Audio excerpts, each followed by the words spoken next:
What's up, folks? We are back down at the sawmill today. It is a beautiful sunny day. I think we're supposed to get into the 70s. I'll be shedding my hoodie soon because it's pretty warm. Now, it is a muddy mess down here. We've had a lot of rain the last few days. I'm sitting here trucking through mud right now, but we had a lot of rain the last few days, so it got really nasty down here. But today we're down here. I gotta get some sawing done, and we're gonna be cutting up this mystery log. Got these two logs right here I need to cut up. And the reason I call them mystery logs is they came in, the customer told me they were maples, and to me they look more like a sweet gum. But either way, I told him that. He said he didn't care. Either one, he wanted to get a mantel out of it. I told him the sweet gum makes some pretty lumber too. So he's okay with that. He didn't care. He just wants a pretty mantel and some wall paneling. He's gonna be drying this stuff out. All we're gonna do is be cutting it. But as you can see, the skin on this tree, that looks like a sweet gum to me. I don't know, what's your opinions? I really think it's a sweet gum. I didn't see leaves on it. It came in just like this. I stacked it over here with the maple, but I really think this is sweet gum. Either way, we're gonna cut them up. We're gonna get some lumber out of them and see how well they turn out. As you can see, our pine's getting low. We do need to go pick up some more pine, and look at this mud. It is everywhere. Hopefully I can get the bobcat through here without getting stuck. And we finally got a new sawmilling truck. It's new to me anyway. It's not that new, but it's a good used F350, so I really needed that to haul some logs with and do some work around here, so that's gonna come in really handy. I'll show you that later. Right now, we're gonna get that log on the mill and get it cut up, and we're gonna test out our new backstops. And if you watched my last video, you'll know that I just built some DIY backstops for this LM30 sawmill. We upgraded these things with the square tubing, the heavy wall square tubing, the solid rod, the solid plate back here, plate steel, and we really beat it up. We made it a lot heavier duty because I kept bending those factory ones. They're great, but I don't think they're intended for the heavy logs that I throw in here and the quantity of logs. And if you haven't seen that video, I strongly urge you to go check it out, especially if you own an LM30 sawmill. It's a simple DIY project. If you have a welder and some scrap metal laying around, it should really make the quality of my sawing a little better, and hopefully everything will be easier to square up. Now, this is going to be a perfect test for this mystery log we have, because I'm going to be cutting some metal pieces out of it, and they have to be super square. And instead of fighting it with the cant hook trying to square those things up, I think those backstops are really going to help. I'm going to go grab the bobcat and get that log and try to get it on the mill, and hopefully we don't get stuck in all that mud.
All right, so here's our job scope of the day. Priority one, we got to get a 12 by 8 by 75 inch mantel out of this wood. I have two logs. I think the 8 by 3 by 36s will come out of the other log, and the 1/2 inch by 6 by 9 or 10 or any foot, whatever, we'll get out of the log. So we're going to try to get that mantel out of this log now. And it's good that it's only 75 inches long, because there's some rod on this end I know we're going to have to cut off.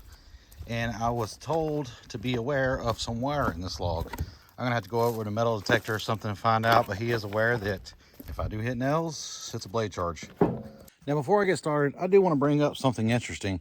I noticed we have a lot more viewers than we have subscribers. We were trying to build our content, and we're trying to build our following also. I just think it's crazy how that we have so many views on some of these videos, but We don't have that many subscribers. So if you like our content and you want to follow along, hit that subscribe button and that bell also if you like our video. Now on our channel, we do some giveaways and things, and we try to put out the best sawmill content we can with what we have. So if you like our videos, hit that subscribe button. It really helps the channel out and it doesn't cost a dime. I do want to give a shout out to our paid members also. We do have some new members. We appreciate everything you guys do, and appreciate you following along and supporting us, and also our Patreon members as well. We appreciate you guys. And there's something we're doing right now, collaborating with another channel, Mr. Joshua Robbins. He's got a Norwood sawmill also. He actually has a sawmill. If I were to stay with the Norwood sawmill brand, he has a sawmill that I was looking at and contemplating upgrading to. It's the Norwood HD38, and he does have the full hydraulic setup with the power feed and then teleset set works. It's a pretty nice mill, and he does a lot of cool sawmilling content as well. He's got a similar business. I think he's a little further along than I am as far as the business goes, but he has some really great content and does some really good work too. So go check his channel out. I got the link in the description,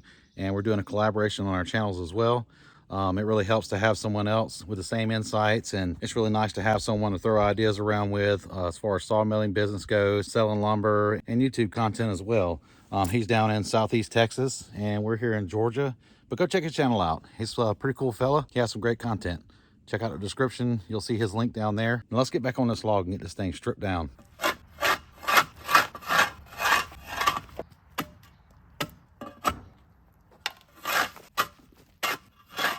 That's not really working as well as planned, but I think what we're gonna do is roll it off the forks here, and I'm gonna get my spot metal detector. I'm gonna go around these edges where I think it might be some metal in it. See if I can find this barbed wire, because I don't want to hit that stuff with the blades and tear a blade up. Not on purpose anyway. I get a lot of comments about metal detectors. People always ask me why come I don't use a metal detector on the logs. If I spend all day metal detecting wood, I never get anything done, for one. We do try to metal detect the logs that we assume will have metal in them. We don't always check all the logs, but every once in a while, if it's a yard tree or if it's on a fence line or a road line, we will check for metal, because those are the ones that are most prone to it. Another thing, when you're checking for metal in trees, you don't want to have it anywhere near anything metal, like these forks, for instance, or the sawmill, because the metal detector will pick up that sawmill and all the metal that's on it and give you false readings. And so will those forks on the forklift. So what we try to do is keep it away from anything we can that's metal, if we are going to check it for metal. We're away from anything that is metal, only these forks are, and we're using our little small gold metal detector. It doesn't have a very far distance, so it shouldn't affect anything. It shouldn't pick up anything close by like those forks. Not picking up anything so far.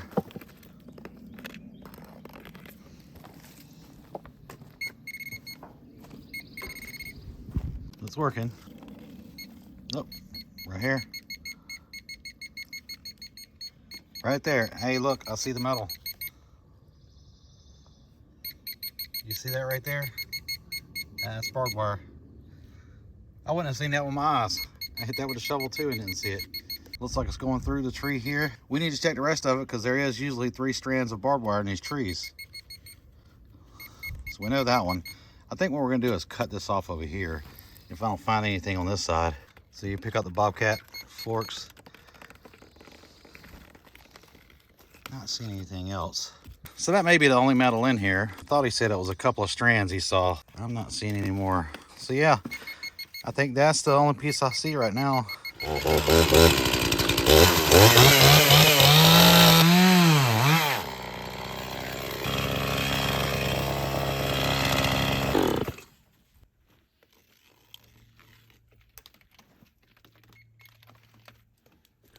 All right, I think we got all the metal out. If we didn't, the blade will find the rest of it. Let's test those backstops. Well, both of the backstops fell down, but they did stop the log, thank goodness. I had them snugged up just to sit up. I didn't have them tightened down though, so we'll not forget that next time.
Well, look how flat and square those things are sitting on those backstops.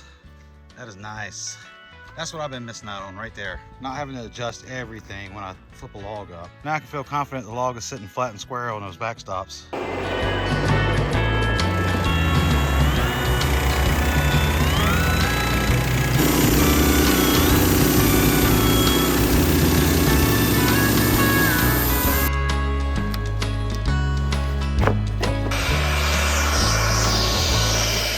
Well, I think we got enough cuts in it now to see what it is.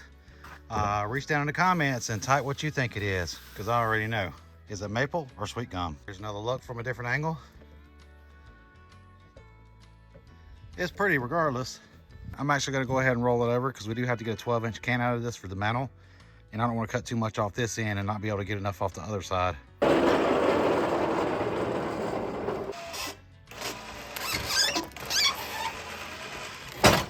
For any of you newcomers who might be on the channel, we're actually using the Norwood LM30 portable sawmill here. This mill is a fully manual sawmill, and it does have the trailer package, so we can go mobile if we need to. And just so you know, we run a full-time sawmilling business with this manual sawmill. It does the job.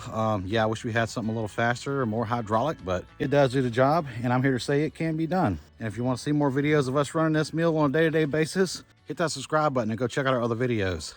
All right, let's see if we can get a fireplace mantle out of this thing.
As much as I'd love to take one more cut off this thing to get down to some of that heart right there, I can't do it because this is going to be 8 by 12, and if I make any more cuts, I'm not going to have any room on the other side to make any cuts.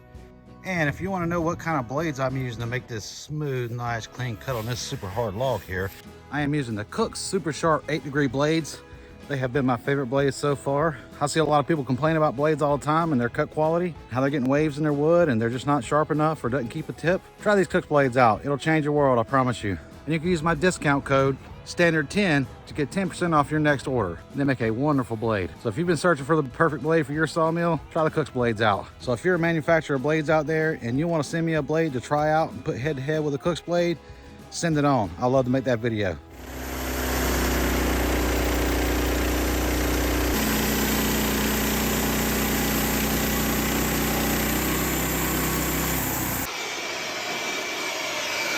Well, as it sits right now, we are 8 inches by 12 inches. So this is the final size that he wanted.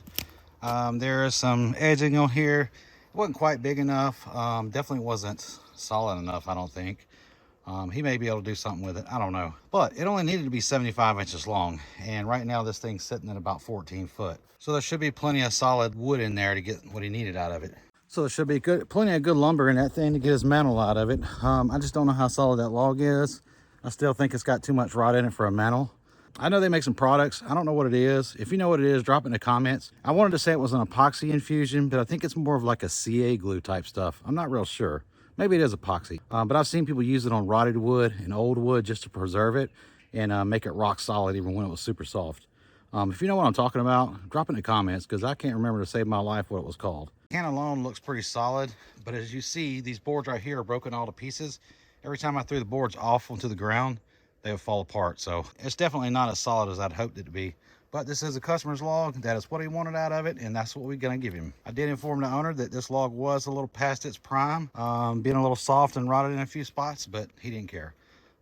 He wanted to use it and do it anyway. But I'm not spending my money on it. He's paying me, so hey, whatever the customer wants. And that's going to do it for this log. Hope you enjoyed that. And if you guessed down in the comments what kind of wood this is, it is a sweet gum tree. It is definitely not a maple. But sweet gum does make some beautiful wood though. This one's just a little more rotted than usual.